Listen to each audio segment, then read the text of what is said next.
नगर पर्व न्यूज 24 बातमी सामान्य माणसाच्या हक्काची। आमदार संग्राम जगताप यांनी तिसऱ्यांदा विजय मिळवून अहिल्यानगरमध्ये हॅट्रिक केली आहे। अहिल्यानगर शहराचा 150 कोटीहून अधिक निधी आणून अहिल्यानगर शहराचा मोठा विकास केला आहे। आमदार संग्राम जगताप यांना मंत्रिपद मिळावे यासाठी किसनगिरी नगर येथील गुरुदत्त भक्तिधाम मंदिरात सद्गुरू किसनगिरी बाबा भक्त मंडळाच्या वतीने महाआरती करण्यात आली। या प्रसंगी तुषार यादव, राजू तागड, विलास रोडे, बाबासाहेब वरखडे, दत्तात्रय असणे, बाबा भक्ती मंडळ व श्री समर्थ सद्गुरू किसनगिरी बाबा भक्त मंडळ अहिल्यानगर येथील भक्त मंडळ उपस्थित होते। आज पाइपलाइन रोड संत किसनगिरी नगर मधील किसनगिरी बाबा मंदिरामध्ये आज महाआरतीचे आयोजन केले होते।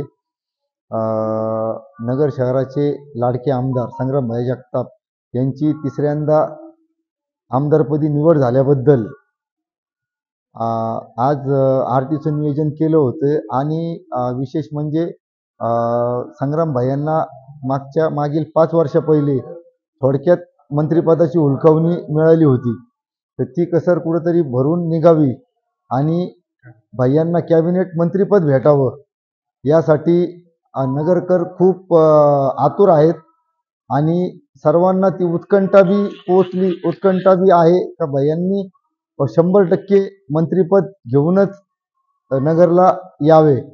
त्यासाठी आज किसनगिरी मंदिरामध्ये महाआरतीचं आयोजन केले होते।